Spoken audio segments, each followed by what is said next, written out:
Glória a Deus, a paz do Senhor, igreja. Você está feliz com Jesus? Amém. Vamos abrir a Bíblia, a palavra de Deus. Eu quero convidá-lo a abrir comigo um texto que é a epístola que João escreve. Ele escreveu 3 epístolas, e o Evangelho, segundo João. Mas nós vamos abrir a Bíblia na 3ª epístola de João.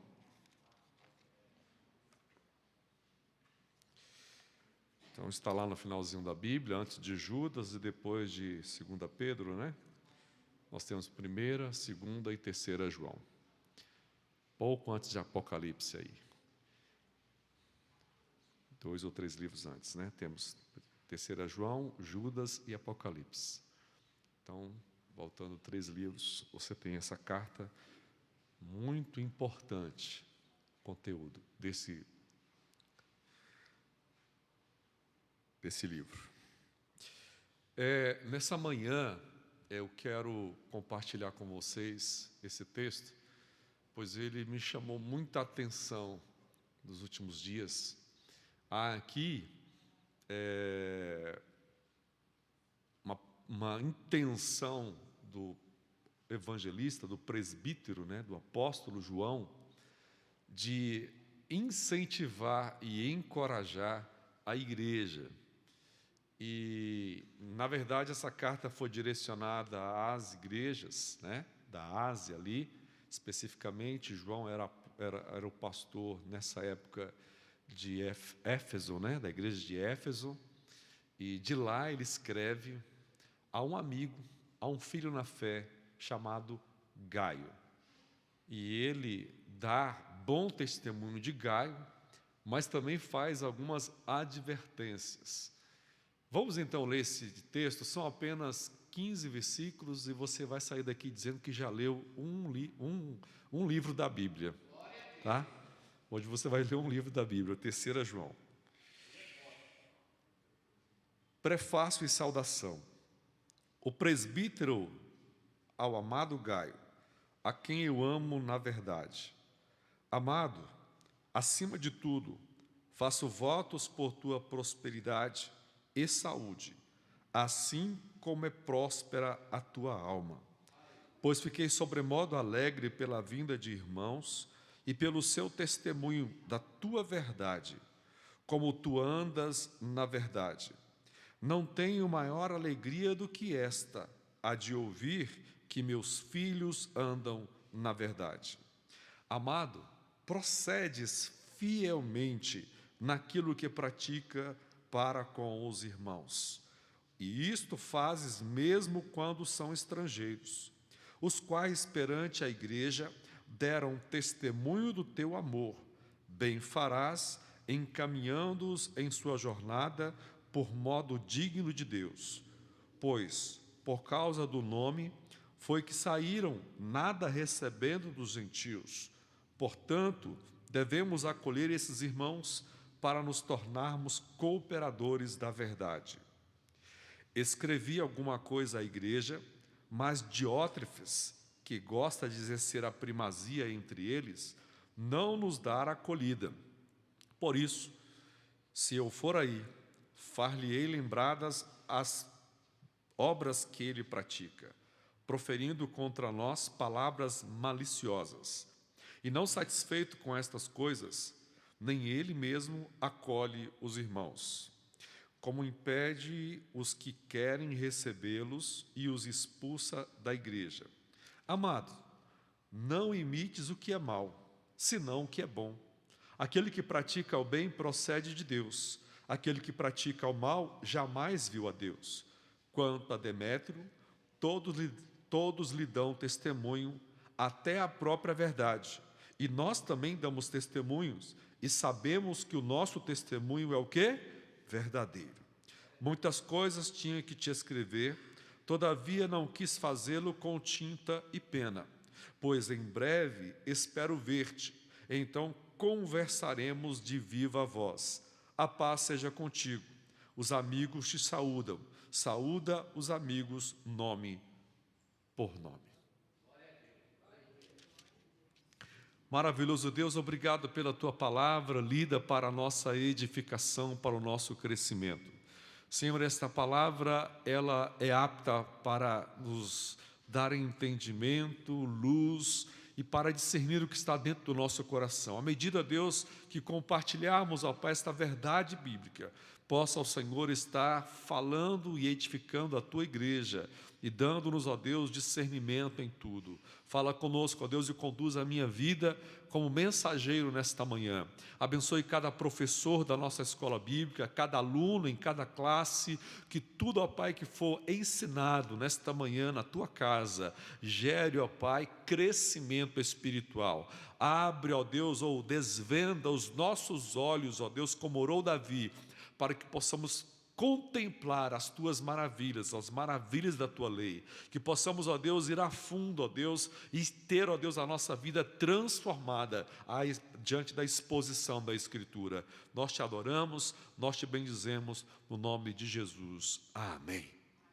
O que proferiu o profeta Isaías, eu repito a nós aqui nesta manhã: que seja sobre nós o Espírito do Senhor, o Espírito de entendimento, o Espírito de sabedoria, o Espírito de conselho, o Espírito de temor do Senhor seja sobre nós.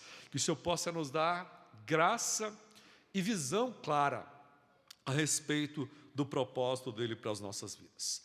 Meus irmãos, terceira carta de João, faz parte então de uma coleção, né? Primeiro ele escreve a primeira carta, com o intuito de dar à igreja um compêndio de doutrina. Se você pegar 1 João, ele vai falar sobre o amor, sobre andar na verdade, sobre provar o Espírito, sobre a pessoa de Jesus, né, como aquele que perdoa os nossos pecados, é o nosso mediador. Ele vai estar sempre reforçando esta deidade de Cristo, porque naquela época se levantou no meio da igreja pessoas que se diziam mestres, mas que estavam tentando anular a luz de Cristo.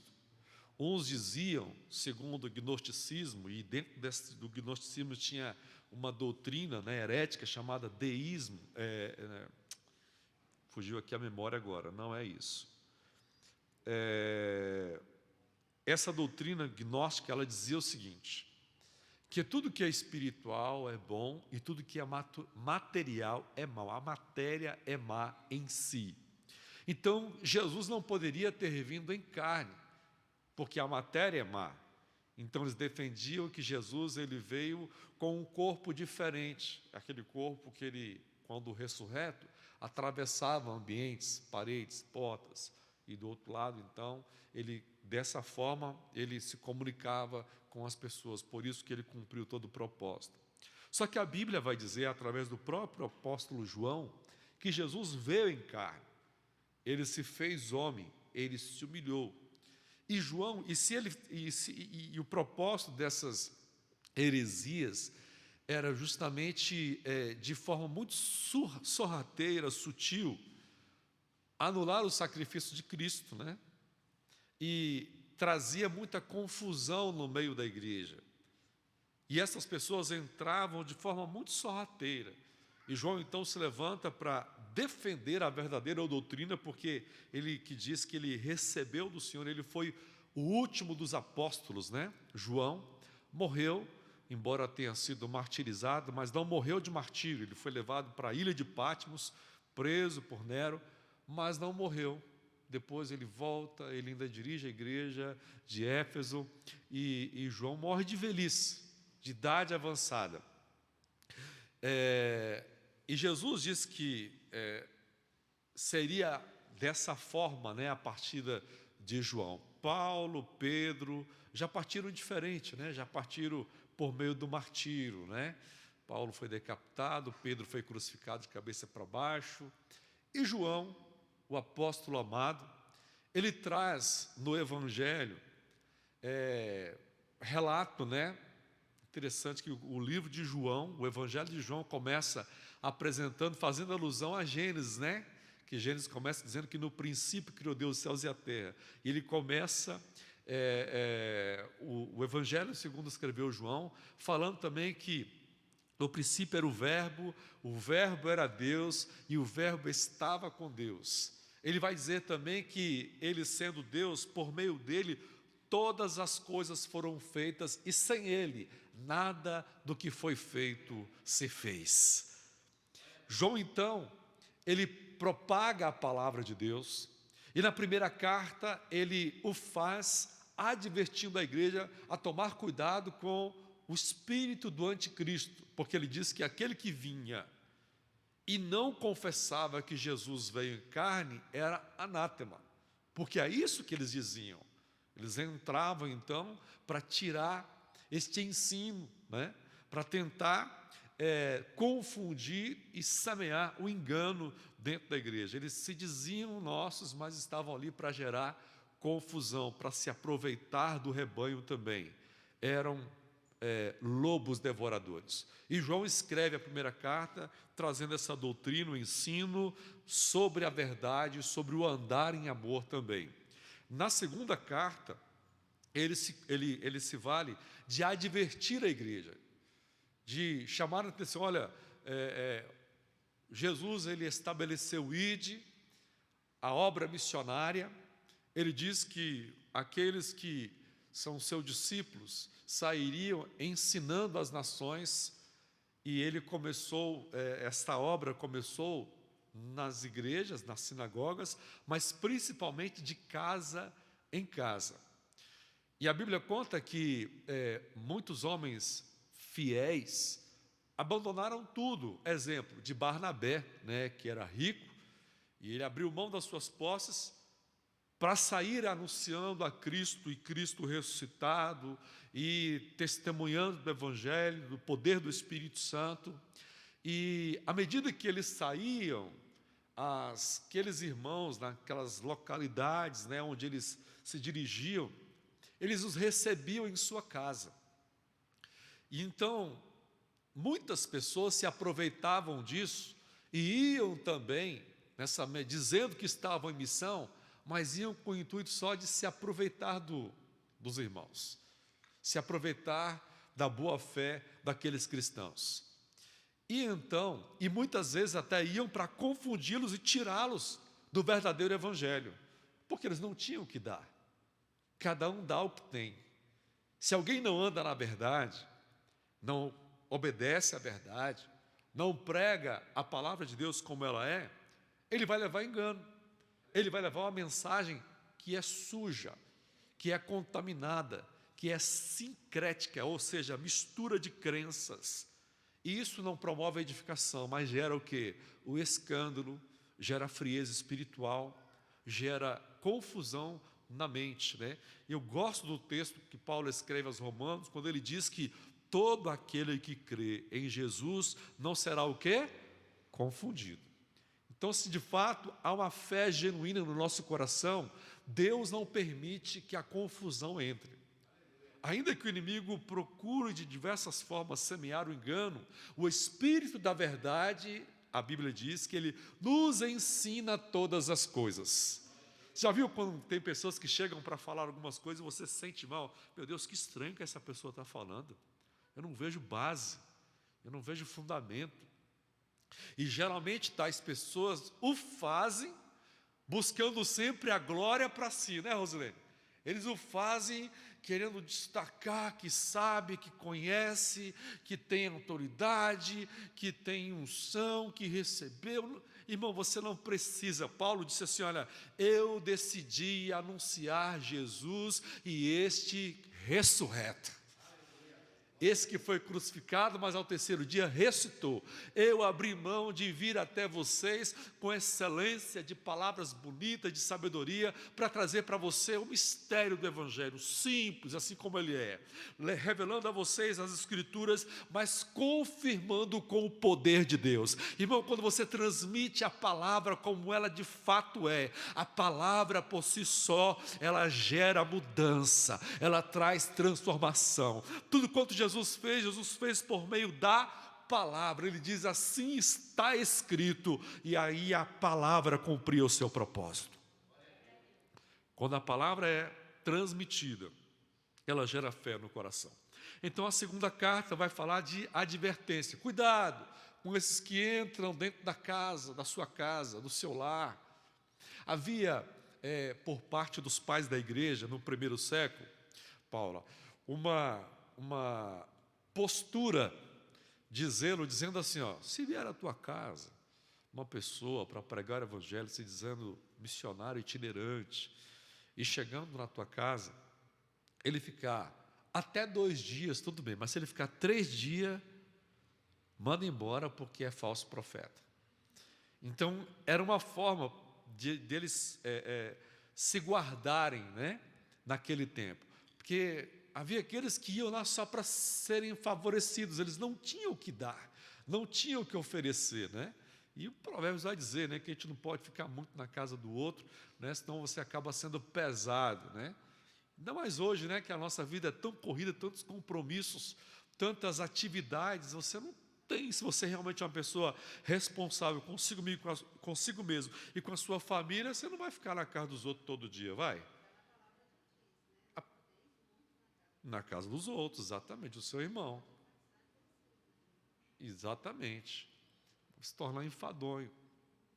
Mas já era uma prática da igreja, lá dos pais da igreja naquela época, advertir os irmãos, porque eles eram muito tomados de amor, sabe, de receber bem, e é tão bom, isso é um dom.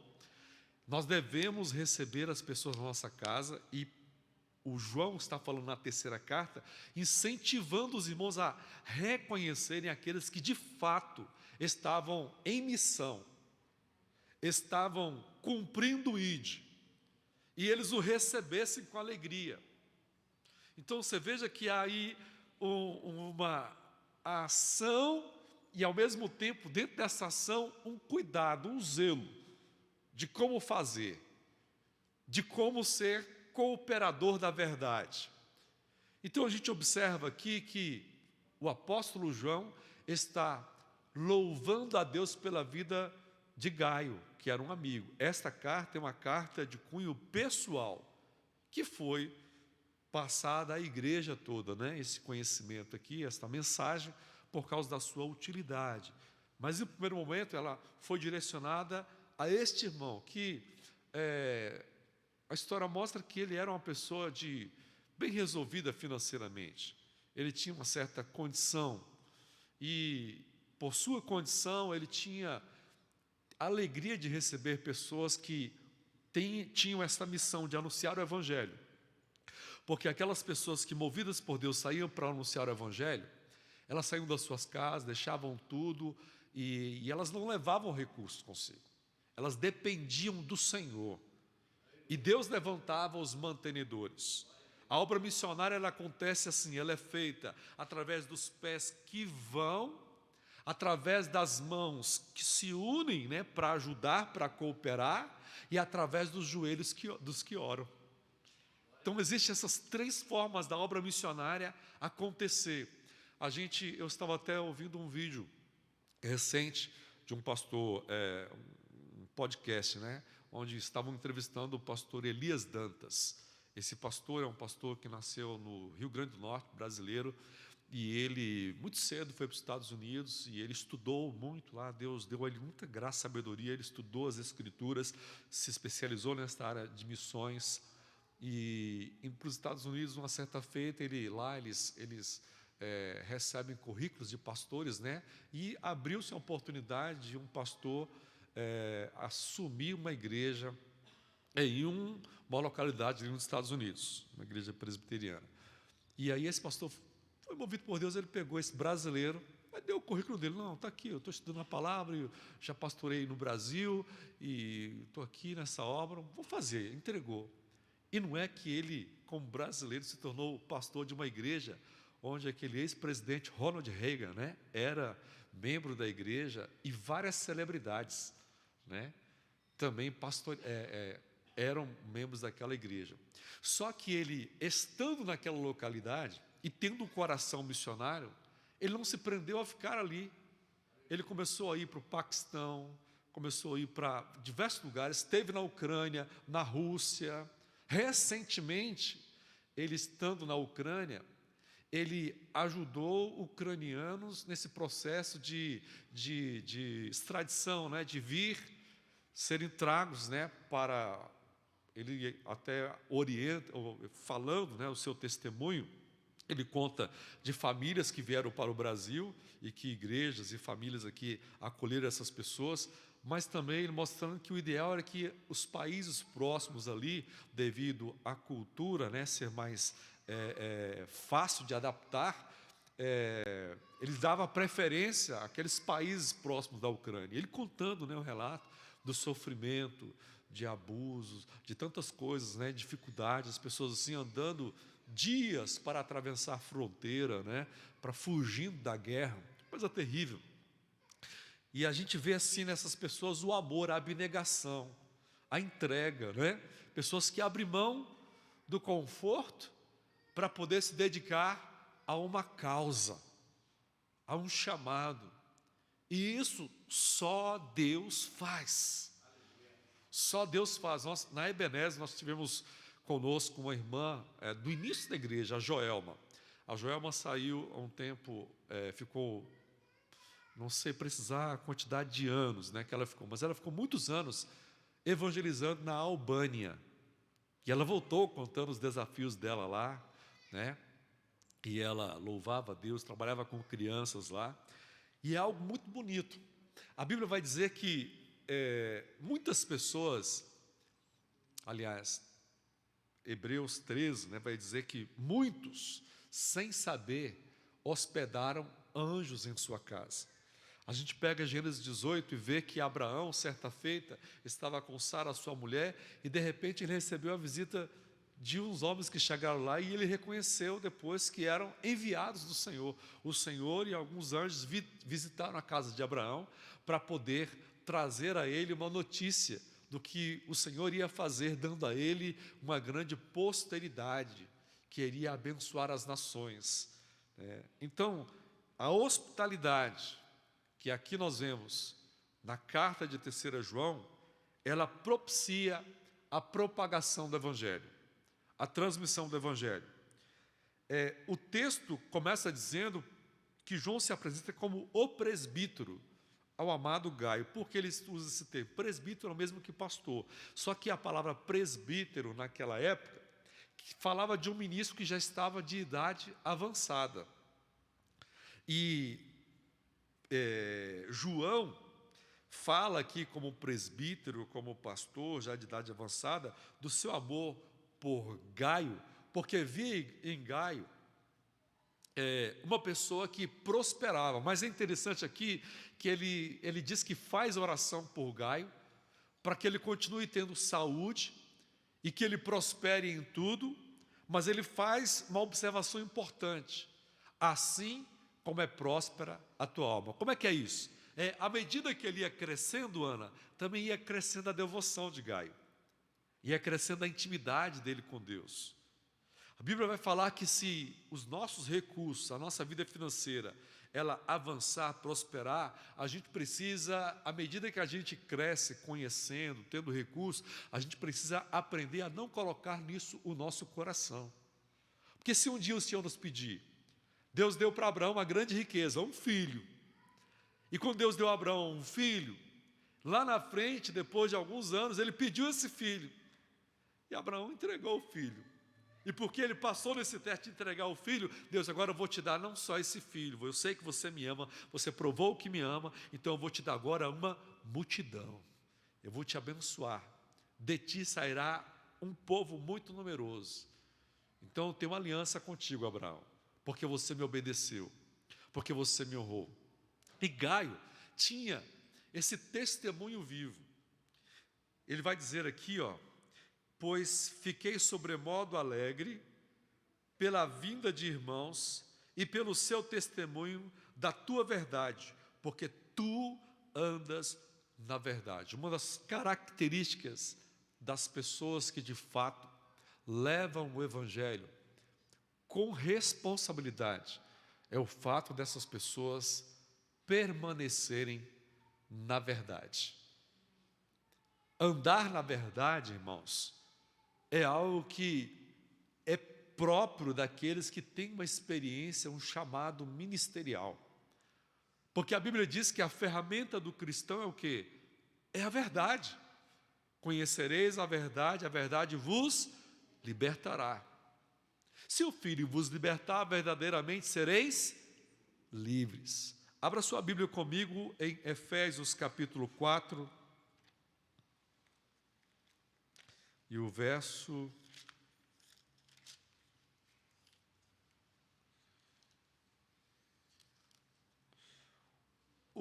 23. Diz assim, está aqui no telão, Efésios 25. Por isso, deixando a mentira, fale cada um, o quê? A verdade com o seu próximo, porque somos membros uns dos outros. Irai-vos, não pequeis, não se põe o sol sobre a vossa ira, nem deis lugar ao diabo. Aquele que furtava, não furte mais, antes trabalhe, fazendo com as próprias mãos o que é bom, para que tenha como que acudir ao necessitado. Não saia da vossa boca nenhuma palavra torpe, e sim unicamente a que for boa para a edificação, conforme a necessidade, e assim transmita o quê? Graça aos que ouvem. E não entristeçais o Espírito de Deus, no qual fostes selados para o dia da redenção.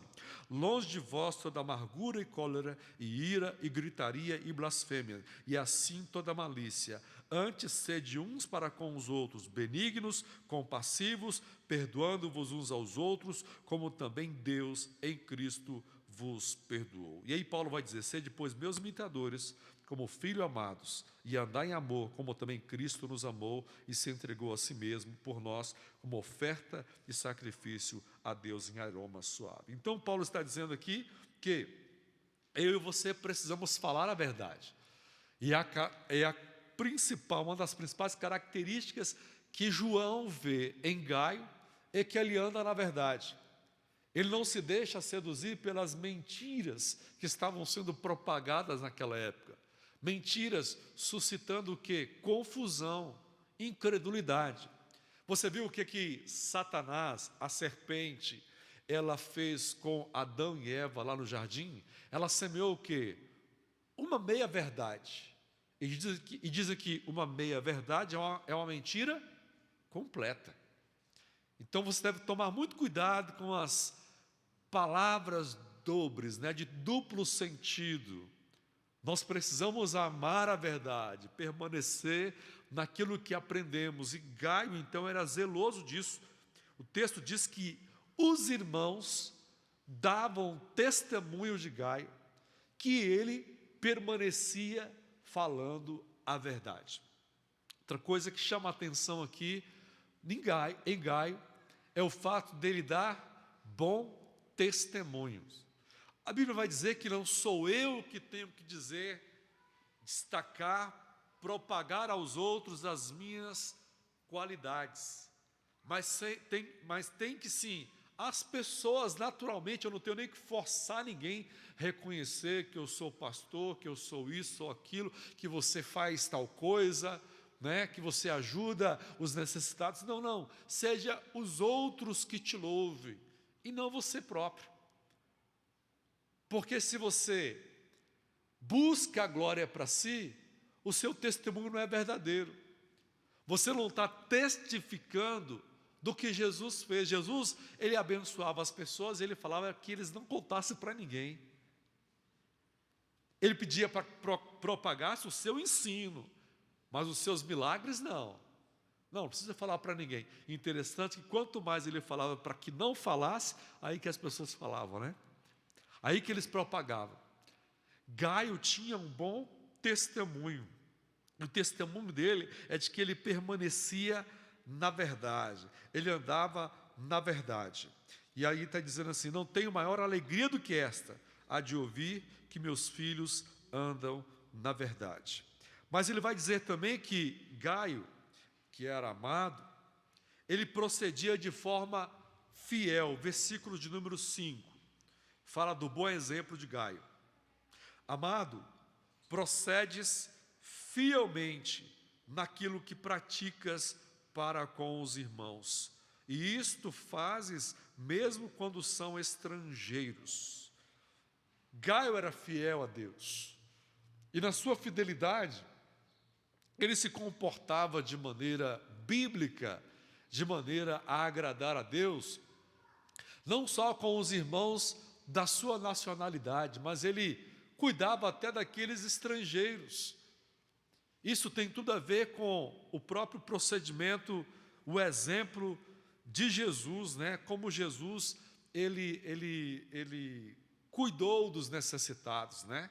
Ele zelava por aqueles que não pertenciam à nação de Israel, porque interessante que João percebeu logo isso, porque Pedro demorou um pouco, né? Pedro achava que a mensagem devia ser transmitida só para os judeus, até o dia em que ele teve uma visão, e naquela visão ele via um lençol descendo e vários animais, e ele então falou, ele ouviu o Senhor falando com ele: aí Pedro, pega esses animais, mata e come. Ele falou: Senhor, como que eu posso comer algo que é impuro?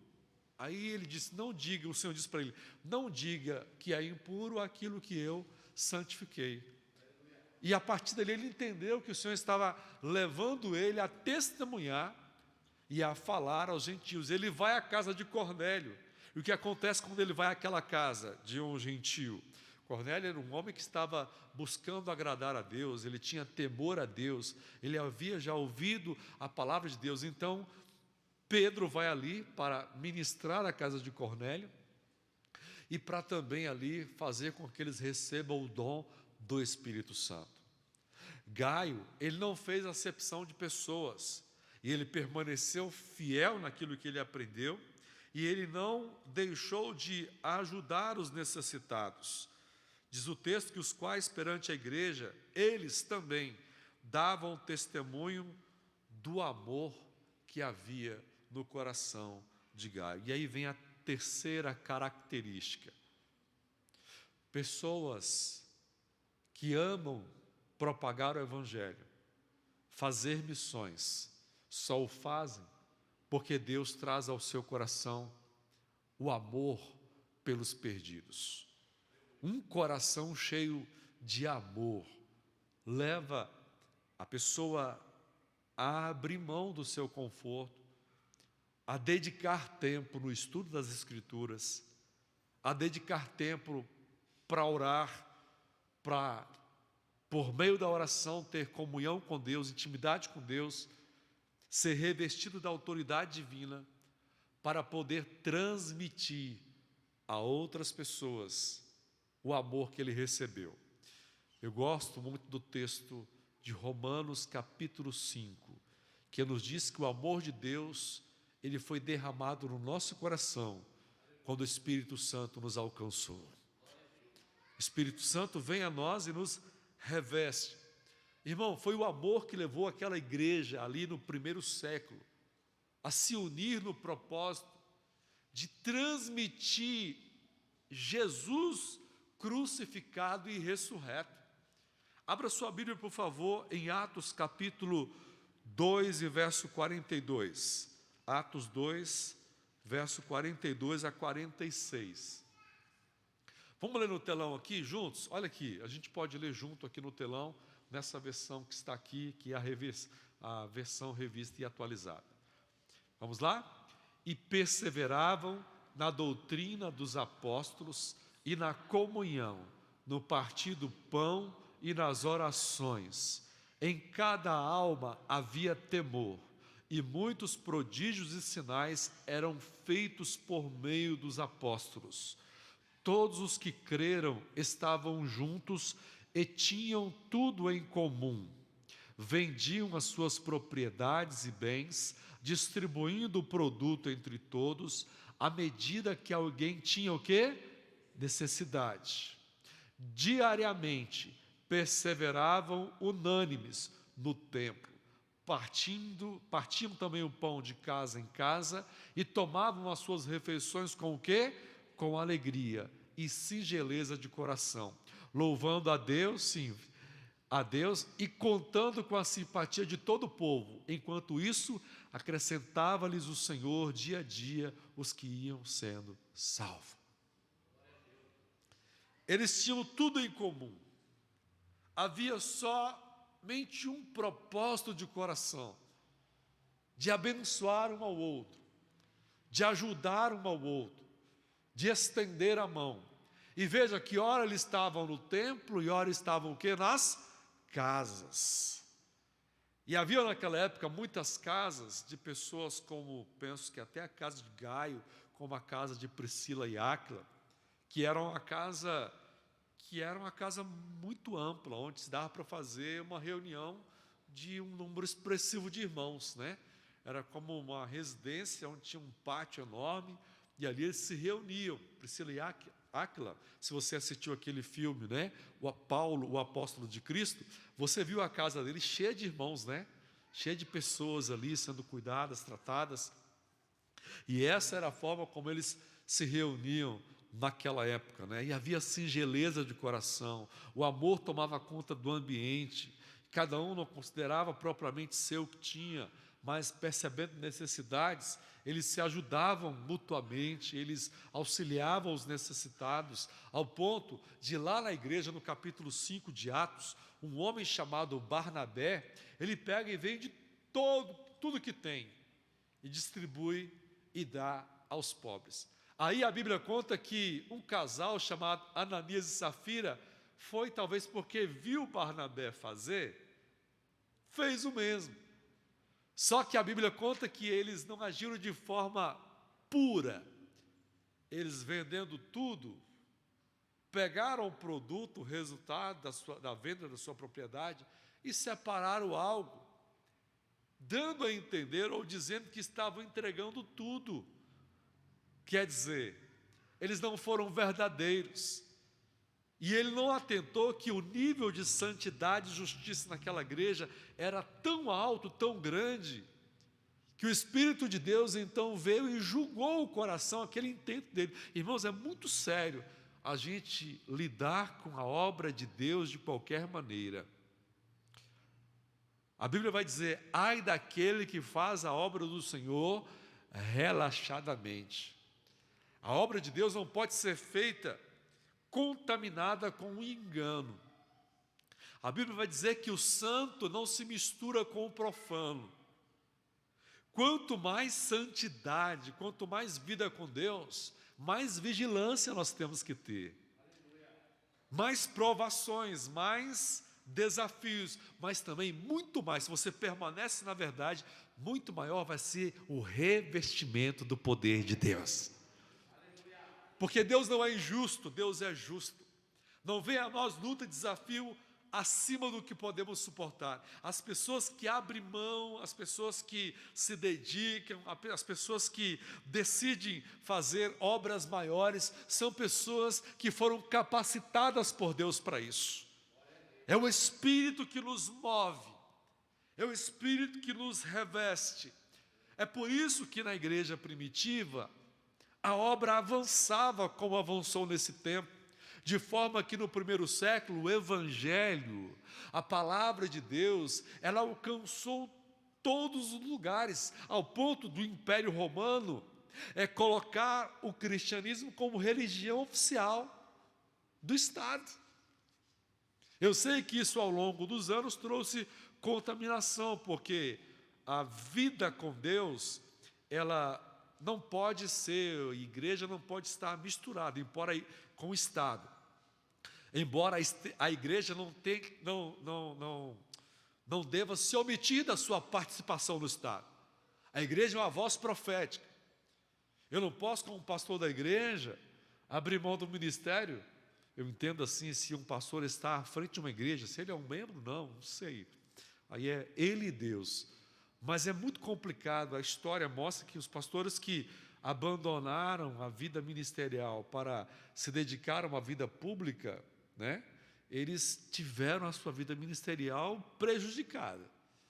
Não fluiu mais como fluía antes. Mas um membro como a Paula, como o João, como o Adalto, como o servo de Deus, se um dia for tocado para estar assumindo uma função específica, né? Está aqui o major, se ele for assumir uma posição lá, né? Na Polícia Militar, amém.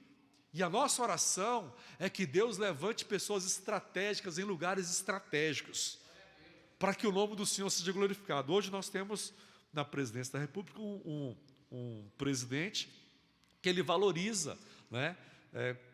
Todos nós temos nossos defeitos, mas ele pelo menos tem princípios cristãos e tem feito um trabalho de abençoar muito a nação, em barrar muitos projetos que são contrários à palavra de Deus. Que bênção é se a igreja avançar e alcançar esses lugares de forma que eles mantenham um testemunho que é agradável diante de Deus, que glorifica a Deus. Isto é fazer missões. A Bíblia conta que quando Paulo foi preso, se você pegar a primeira carta a carta aos Filipenses, do capítulo 1, você vai ver que Nero achava que estava fazendo um grande desfavor para o evangelho, prendendo Paulo, né? Só que prendendo Paulo, o que aconteceu?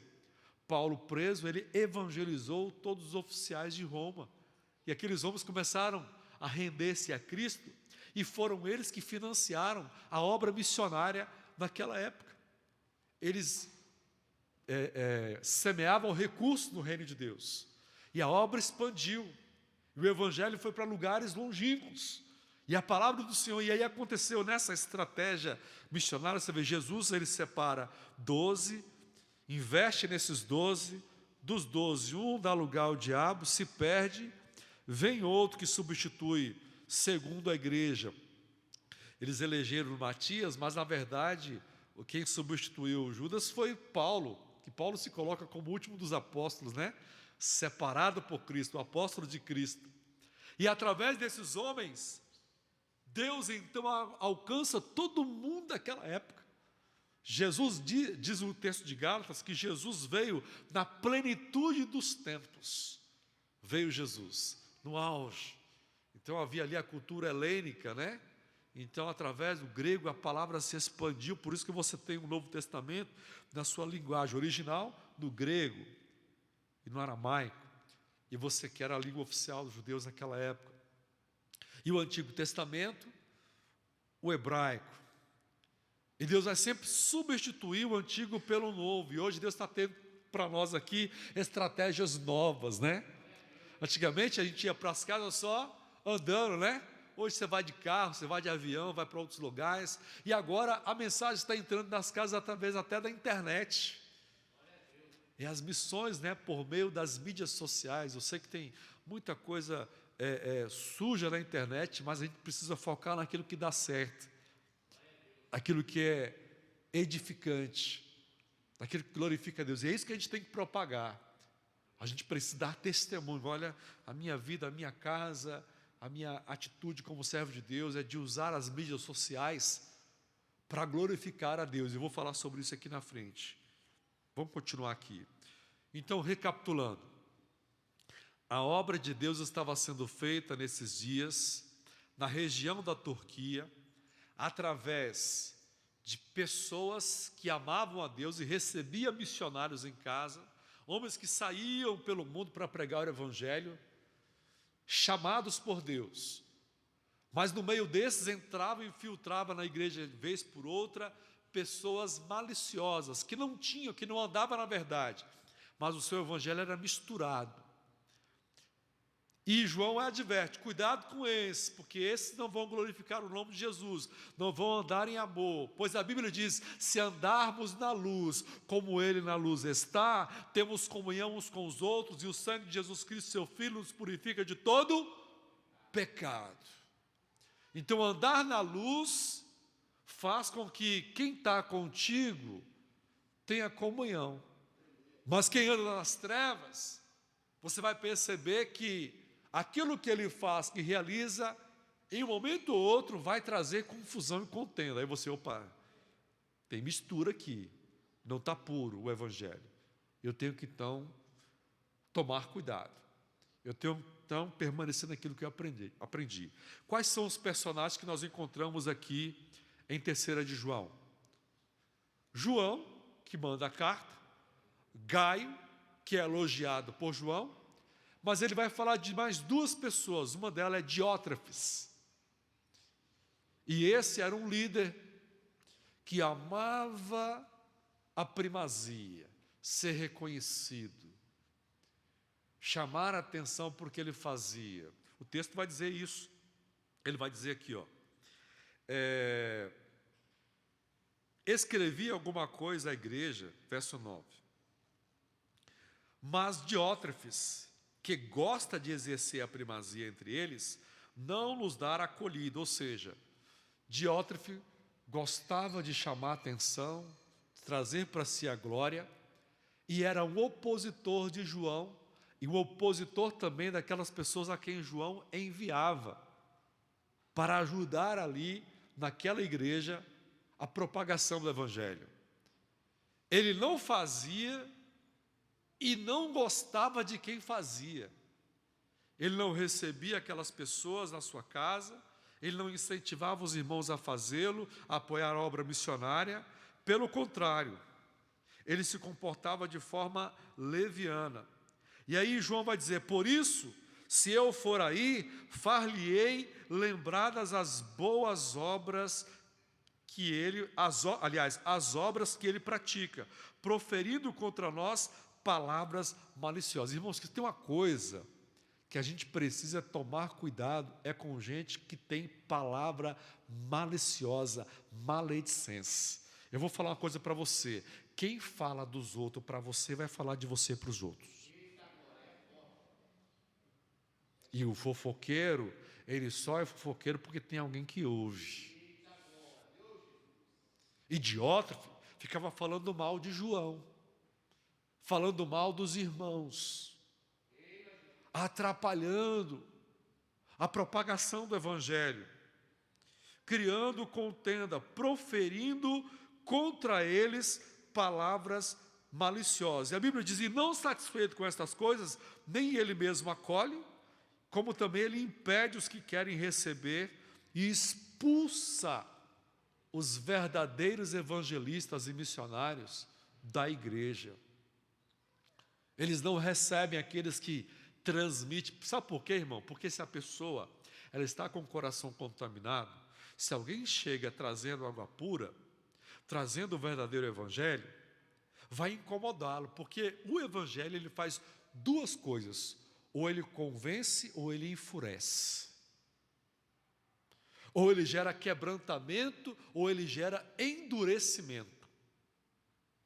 Por isso que Ezequiel vai escrever que Deus haveria de derramar o Espírito para que o coração do povo não fosse endurecido, mas seja um coração de carne, por obra do Espírito Santo, um coração quebrantado, um coração que se rende, que ouve, que dá ouvidos. E aqui Diótrefes estava resistindo ao Evangelho, resistindo ao chamado do apóstolo João, e impedindo que aqueles a quem ele enviava fossem recebidos na igreja ou naquelas casas. Já pensou expulsar um profeta da sua casa? Quem recebe um profeta, na qualidade de profeta, recebe o quê?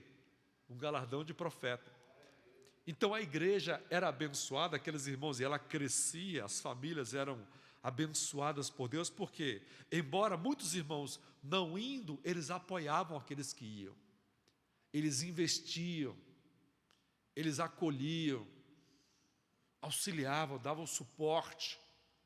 E a bênção de Deus sobre aqueles que saíam para propagar a palavra, também permanecia sobre aqueles que estavam na cidade, na igreja, orando, intercedendo, investindo. Então que você seja um missionário, quer seja permanecendo em Jerusalém, ou quer seja indo até os confins da terra, quer seja colocando a mão no bolso, ou quer seja levantando as mãos para o alto, intercedendo, como fez Moisés intercedendo para que Josué tivesse êxito no campo de batalha.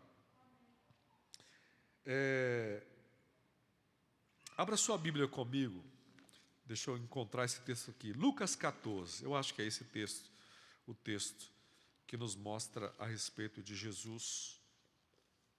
Isso. Vamos olhar esse texto aqui?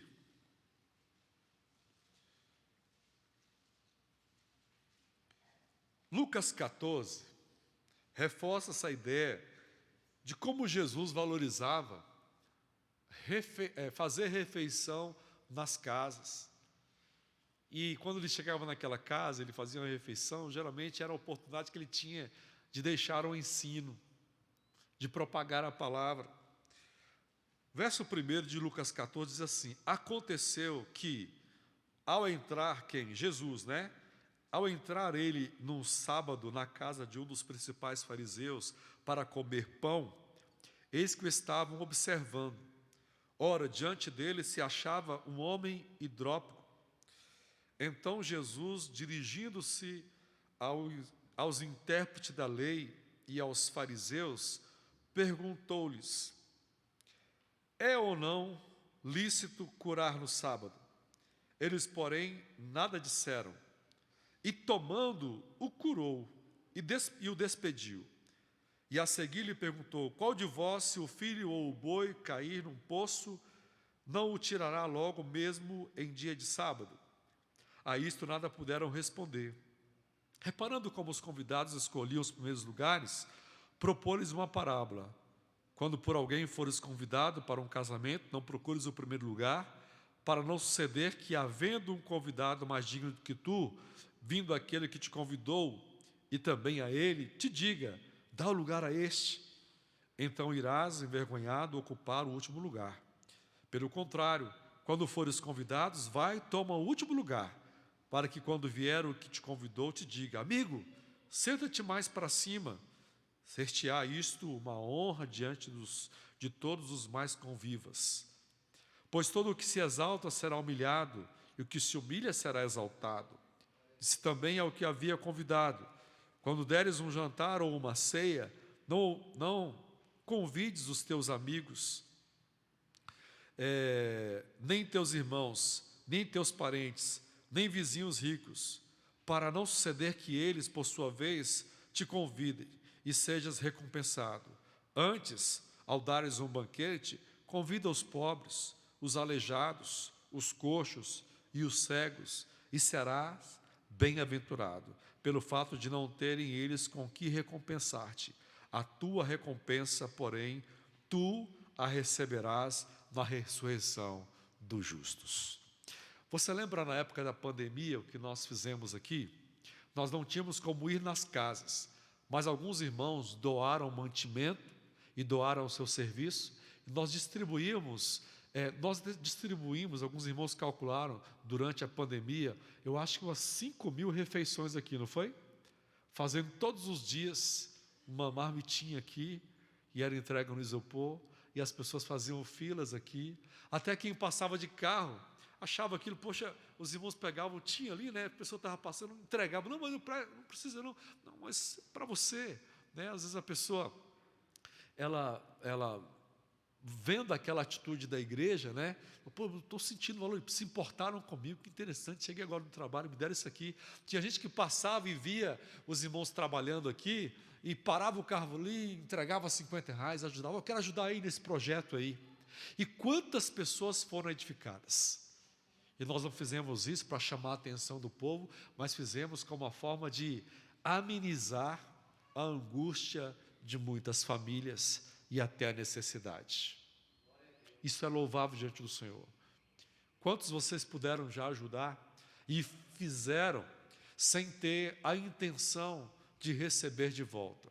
Como a Bíblia diz, de graça recebeste e de graça dai. Deus concede a nós e Ele nos abençoa com o propósito de que aquilo que nós recebemos de Deus, nós possamos compartilhar com outras pessoas. Jesus valorizava isso. E Jesus ensinava isso. Jesus foi até a casa de Zaqueu, né, e as pessoas ficaram assim, que absurdo ele entrando na casa de um homem cobrador de impostos, publicano, como é que pode? Mas eles não sabiam que Jesus estava indo ali naquela casa, de um homem que aparentemente, ele era um homem muito rico, financeiramente, mas estava pobre e faminto do verdadeiro tesouro. E ele conheceu Jesus. E interessante que, eu preguei aqui quarta-feira sobre isso, que Zaqueu, ele deve ter sido despertado para conhecer Jesus, porque ele viu uma pessoa abrir mão da sua condição financeira estabilizada, que era Levi. Ele trabalhava para Zaqueu, né? Zaqueu era o chefe dos maiorais dos publicanos e Levi era publicano. Então ele era um cobrador de impostos. Então ele tinha um emprego público. Ele trabalhava como se ele trabalhasse na Receita Federal ou no Ministério da Economia, né? Daquela época, trazendo, né, para os nossos dias. E ele abriu mão de tudo para seguir Jesus, para sair pregando o Evangelho. E aquilo mexeu com Zaqueu. Zaqueu, meu Deus, esse homem abriu mão do emprego dele. Esse Jesus aí, eu ouço falar tanto dele. Não, tem algo de muito especial nesse homem. Eu quero ver esse homem. E o testemunho de Levi, de Mateus, despertou o Zaqueu, que era rico. E foi lá, e Jesus interessante, Jesus, ele decide sair de onde estava e ir até onde? Uma cidade amaldiçoada. Jericó era uma cidade amaldiçoada. E Jesus decide ir lá para encontrar com um cego e para encontrar com um rico. Quando os discípulos disseram assim, é muito difícil de um rico entrar no reino dos céus. Jesus disse, não, o que é impossível para o homem é possível para Deus. Deus pode pegar você e fazer de você um grande missionário. Deus pode usar você para alimentar multidões. Ou Deus pode usar pessoas para investir em você e você ser um homem ou uma mulher que vai fazer muito para o reino de Deus. Levi foi um testemunho para Zaqueu. Jesus valorizava, Jesus gostava de ir na casa do povo, né? Ele se convidou para ir na casa de Zaqueu, ele passava de tempo em tempo na casa de Lázaro, Marta e Maria. Ele foi aqui pregar, ministrar certa feita na casa de Simão, né? E pregando lá a palavra, uma mulher veio por trás dele e começou a chorar aos seus pés, a lavar os seus pés com suas lágrimas, enxugar com o seu cabelo, e depois, se não bastasse, ela pegou um perfume caro e foi ungir os pés de Jesus, e Jesus aprovou aquilo. E o povo falando, estão vendo que será que ninguém sabe, Jesus não sabe que essa mulher é uma pecadora? Só que eles não valorizaram e não tiveram como mensurar o que estava acontecendo no coração daquela mulher, porque aquela mulher havia sido convencida dos seus pecados, e ela viu em Jesus, né, aquele que estava perdoando, porque Jesus vira para ela e diz, vai mulher, a tua fé te salvou, perdoados são os teus pecados. Deus não vê como vê o homem vê o que está diante dos olhos, mas o Senhor sonda os corações. Por isso que nós precisamos olhar para as pessoas não com os nossos olhos, não com os nossos óculos, mas com os óculos de Jesus. Como é que Jesus vê a irmã Ana Rosa? Como é que Jesus vê a Rosilene? Como é que Jesus vê o Gilvan? Como é que Jesus está vendo a Neide? Porque as pessoas podem ver de uma forma, mas Jesus, Ele não só vê a gente, eu costumo falar isso aqui, como nós estamos aqui agora, mas Jesus sempre nos olha para nós de forma profética. Ele já nos vê como seremos lá na frente. Ele já vê você como você vai ser lá na frente, e é isso que você precisa. Nós estamos todos num processo de transformação. Somos transformados de glória em glória. E você não pode, nesse processo, dar ouvidos àqueles que não têm o temor a Deus. Você precisa caminhar com Pedro, Tiago e João.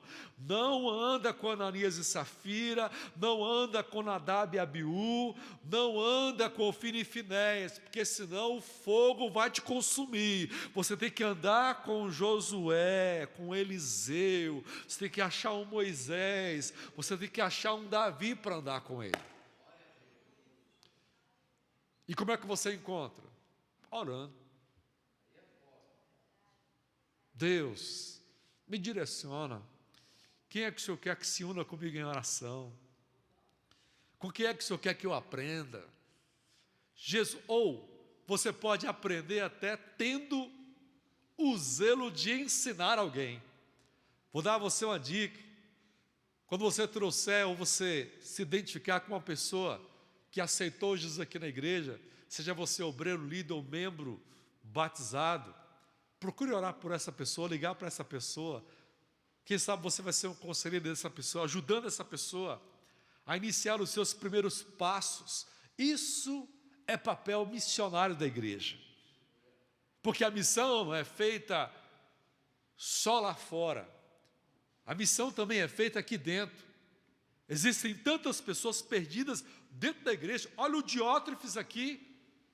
De onde que ele era? De uma igreja. E estava na frente. Olha o perigo da gente colocar à frente de uma liderança uma pessoa despreparada. Porque, irmão, estar aqui na frente, estar em uma liderança ou estar fazendo a obra de Deus é um grande privilégio. Mas também não se esqueça que é um grande desafio.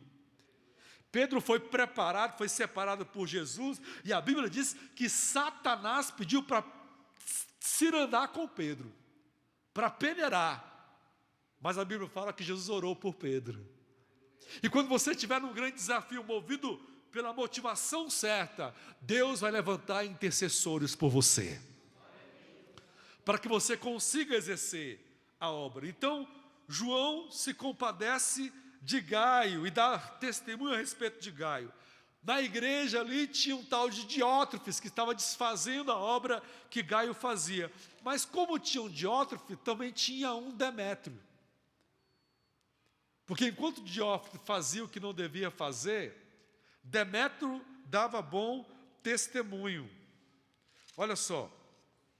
Eu quero só finalizar aqui sobre Diótrefes, para a gente tomar cuidado. Olha só, diz o texto no versículo de número 10. Por isso, se eu for aí, far-lhe-ei a Diótrefes, né, lembrar das obras que ele pratica, dizendo, olha, porque o profeta, aquele que porta a palavra, é assim, ele chega e ele transmite a palavra como ela precisa ser transmitida e bota às claras o que está errado.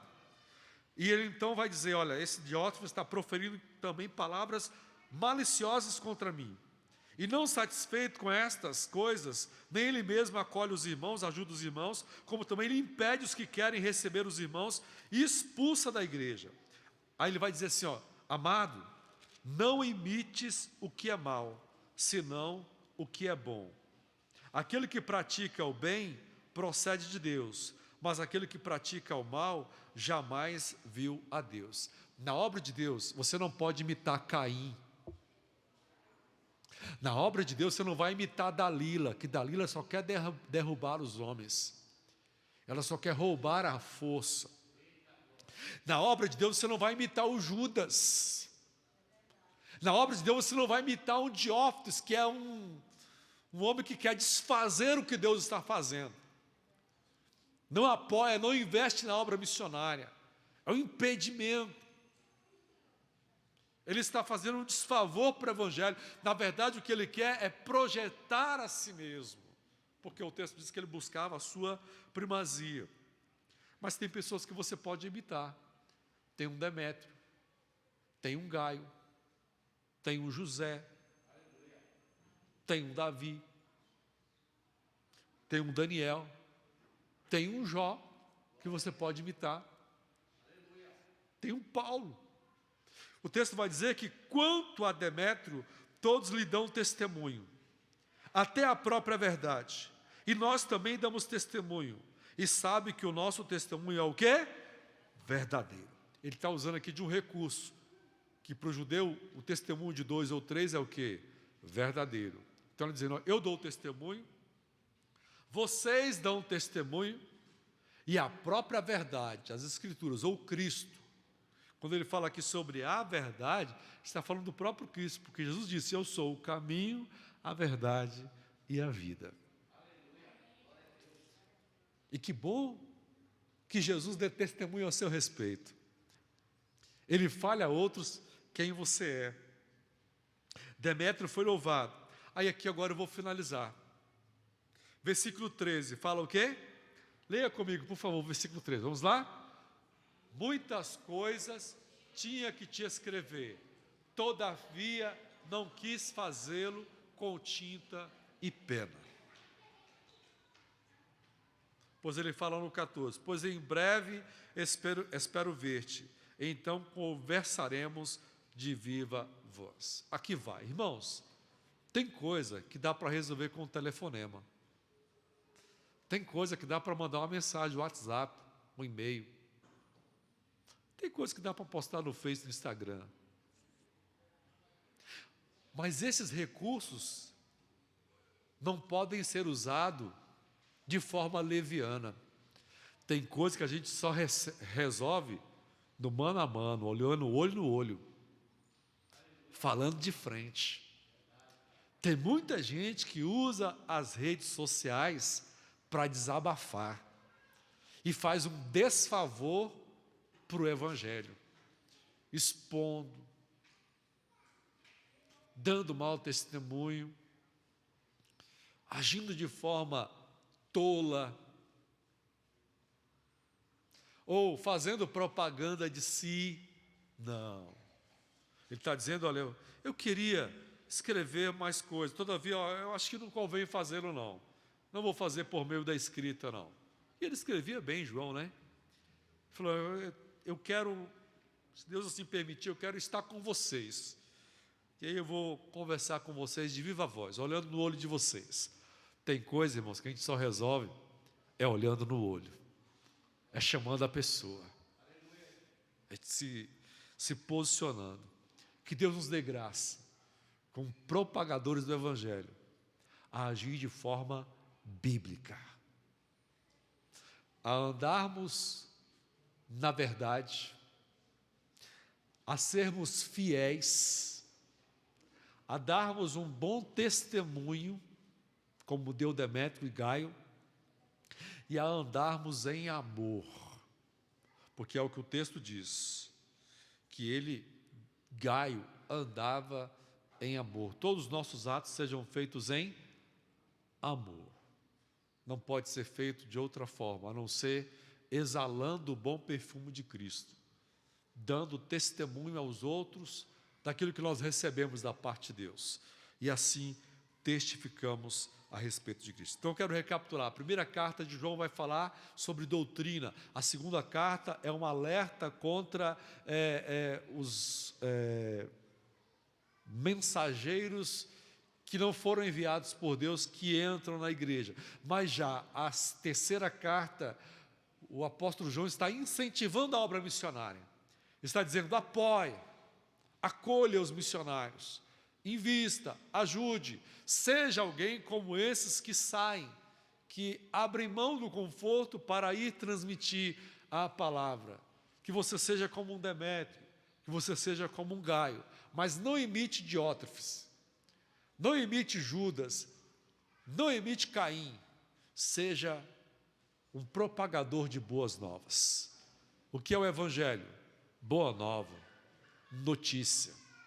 Fale aquilo que é bom e agradável, que saia da sua boca somente aquilo que edifica, que você seja um especialista em falar das grandezas de Deus e a contar o que Ele também tem feito na sua vida e na sua casa, em nome de Jesus. Vamos ficar de pé, em nome de Jesus. Você aprendeu algo nessa manhã? Recebeu do Senhor? Se tiver alguma dúvida, você pergunta para o Valdilão, por favor, vai ficar aqui para responder. Então, você pode me procurar, tá? Nós vamos orar, conversar, orientar. Em casa, dá mais uma olhada nesse texto de 3 João. Olha para essa carta de uma forma diferente, começa a observar.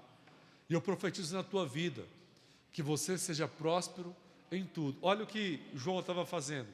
Ele estava orando pela prosperidade espiritual, emocional, financeira e física de Gaio, porque sabia que Gaio, ele sabia lidar com aqueles recursos. Então que você seja sábio, que você seja um bom administrador daquilo que Deus confiou a você. Paulo escreve aos Coríntios e diga que o que se requer dos despenseiros, quem é o despenseiro? É aquele que compartilha o que recebeu de Deus. Então o que Deus requer de cada despenseiro é que seja achado fiel.